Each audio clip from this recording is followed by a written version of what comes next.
నమస్తే అండి అందరికీ. అందరూ బాగుండాలి, అందరిలో మనం ఉండాలి. మీ అందరికీ పేరు పేరున ధన్యవాదాలు తెలియజేసుకుంటున్నానండి. నన్ను ఎంతగానో సపోర్ట్ చేస్తున్నారు. మరీ థ్యాంక్ యూ సో మచ్ అండి. ఇంకా ఈరోజు మన వీడియోలోకి కొత్తగా వచ్చి ఎవరైనా చూస్తున్నట్లయితే ప్లీజ్ సబ్స్క్రైబ్ చేయండి, లైక్ చేయండి, షేర్ చేయండి. మరీ చెప్తున్నానని ఏమీ అనుకోవద్దు. ఇక ఈరోజు వీడియో వచ్చేసి గుత్తి వంకాయ కూర వండుదాము కొబ్బరి పాలు పోసి అని చెప్పి అనుకుంటున్నానండి. ఇదిగోండి రైస్ కూడా బియ్యం కడిగి పెట్టేస్తున్నాను. ఇలాగా నానతాయి కదా, ఒక గంట ముందలే నానబెట్టేసుకున్నాను. కొబ్బరి పాలతోటి అన్నం చేద్దామని చెప్పి. చాలా అంటే చాలా బాగుంటుందండి. చాలా రోజులు అయింది చేసి అని చెప్పి కొబ్బరి పాలు రైస్ చేసుకుందాము. మసాలా దినుసులు కూడా వేస్తాం కదండి లైట్గా. అలా ఎలా వేసాను, నేను ఎలా చేశాను అనేది ఈ వీడియోలో చూపిస్తున్నాను.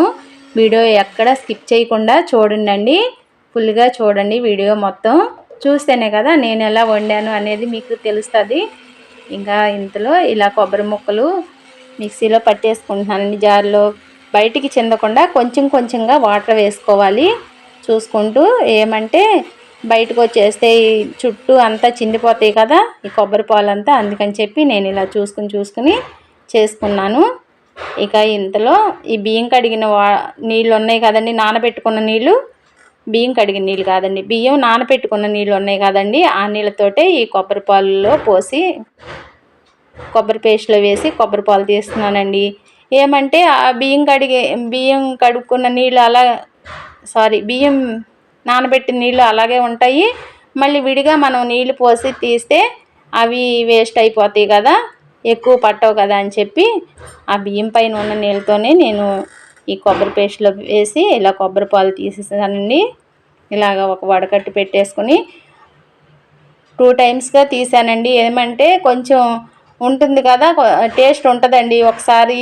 ఒకసారితోనే తీయకుండా రెండోసారి కూడా వేసానండి మళ్ళీ పేస్టు. అది కూడా మొత్తం సారం అంతా ఇంకా పాలల్లోకి వచ్చేసింది. ఇదిగోండి ఇలాగా మంచిగా వడపోసేసుకున్నాం కదా ఒక గిన్నెలోనికి. చాలా అంటే చాలా బాగున్నాయండి, చక్కగా వచ్చినాయి. ఒక కొబ్బరికాయ, పెద్ద కొబ్బరికాయ ఒకటే తీసుకున్నాను, సరిపోతుందండి రైస్కిను. కొంచెం కూరలో కూడా తీసాను, మరీ చిక్కగా కూడా వేయలేదులేండి నేను రైస్లో. అందుకని చెప్పి చాలా అంటే చాలా బాగుందండి.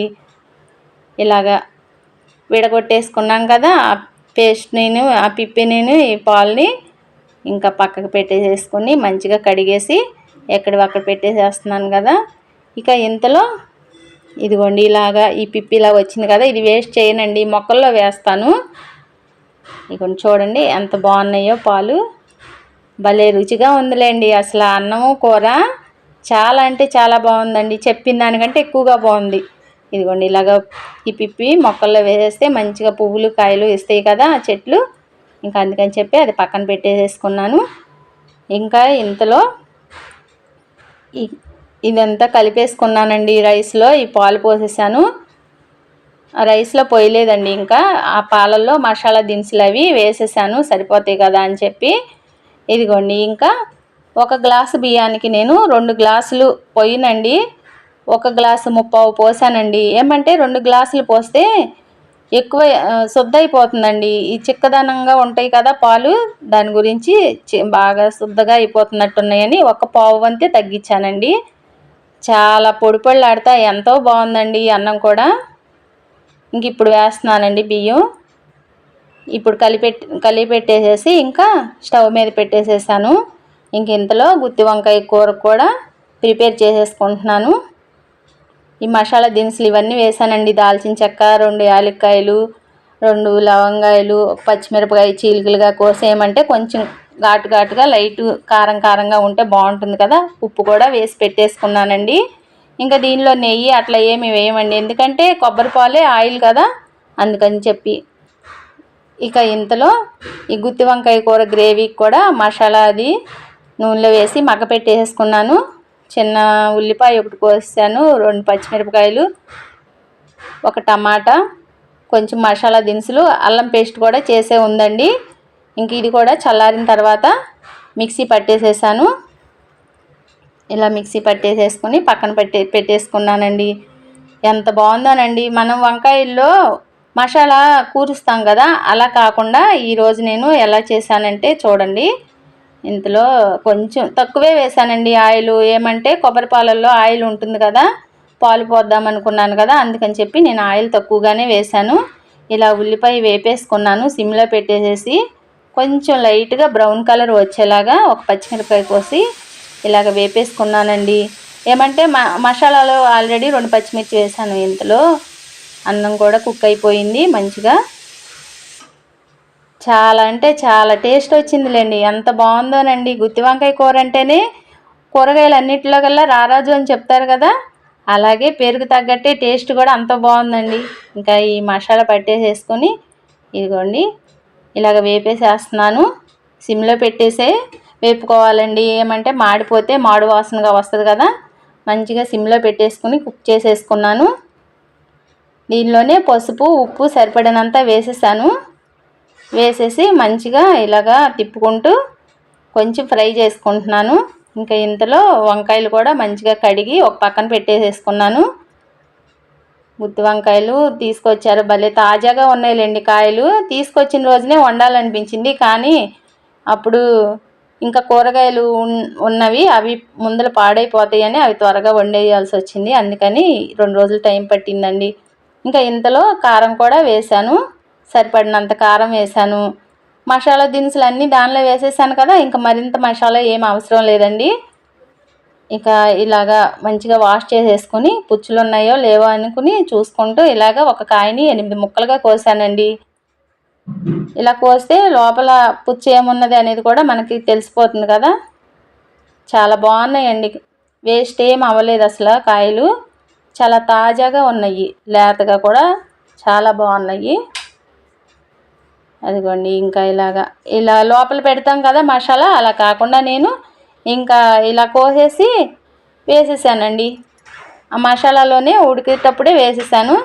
చక్కగా ముక్కకి ఆ మసాలా పట్టేసి ఎంత కమ్మగా ఉందోనండి కూర. చాలా బాగా వచ్చిందండి. ఎంత టేస్ట్ ఉంటుందని అందులో మరి ఆ కొబ్బరి అన్నంతో కలుపుకుని తినడమో ఏమో నాకు తెలియదు కానండి, చాలా బాగుంది రైసు ఈ కూర. ఇంక ఇలాగ అన్ని కాయలన్నీ కోసి వేసేసుకున్నాను. ఇప్పుడు వేసేసుకున్న తర్వాత ఇదిగోండి ఇలాగా ఇప్పుడు వేసేసుకున్న తర్వాత ఈ టైంలోనే ఇలాగ కొంచెంగా కొబ్బరి పాలు కూడా పోసేసాను. ఇంకా ఈ గ్రేవీతో ఈ కొబ్బరి పాలతోనే మంచిగా కుక్ అయిపోయిందండి. ఎంత బాగుందోనండి. పట్టుకుంటే వెన్నపూసలాగా విడిపోయిందండి. అసలు నోట్లో పెట్టుకుంటే కరిగిపోయిందన్నమాట వంకాయ ముక్క. అంత బాగుంది, చాలా బాగుందండి. ఇంత టేస్ట్గా వస్తుందని నేను అస్సలు అనుకోలేదు. ఇదొక వెరైటీగా వండాను. ఎప్పుడు మసాలా పెట్టి వండుతాను ముందుగా, అట్లా కాదు, ఇది కూడా మసాలాకే వంకాయకే పట్టిద్ది కదా మసాలా కూడా, కాకపోతే ముందుది వెనకకు ముందు అయింది అంతే.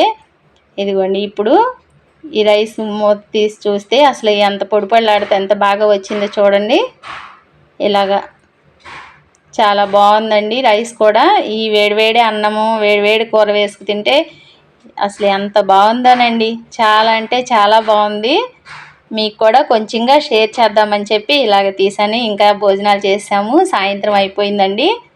ఇంకా ఇల్లు గుమ్మాలు ఊడ్చేసేద్దాం, మాప్ పెట్టేసేయాలి అని చెప్పి ఇంకా పొద్దున్నే పూజకి మళ్ళీ నాకు హడావిడి లేకోకుండా వీలైనంత వరకు సాయంత్రం పూటే చేసేసుకుంటానండి ఈ పనంతా. రోజుకొకసారి ఏదో ఒక టైంలో పెట్టాలి కదా, పొద్దునైనా సాయంత్రమైనా. ఎక్కువ నేను ఈవినింగే మాప్ పెడతానికి ట్రై చేస్తాను. సాయంత్రం కనుక కుదరకపోతే కంపల్సరీ ఇంకా పూజ చేసే ముందలైనా పెట్టేసేయాల్సిందేనండి, పైనైనా చేసేయాల్సిందే. అంత హడావిడిగా ఎందుకులే అని చెప్పి ఇంకా ఈ పూటే పెట్టేసేసుకుంటున్నాను. పొద్దునకి కొంచెం పని తక్కువగా ఉంటుంది కదా అని. ఇంకా ఇంతలో ఇదంతా నీట్గా చేసేసుకుని, ఈయనకి ఆకలేస్తుందని అన్నారు, ఏమైనా ఉంటే పెట్టు అని అంటే, సరే ఇంట్లో ఫ్రూట్ ఉందండి కర్బూజాకాయ, ఇంకా అది కోసి పెడదామని చెప్పి వంటగదిలోకి వచ్చాను.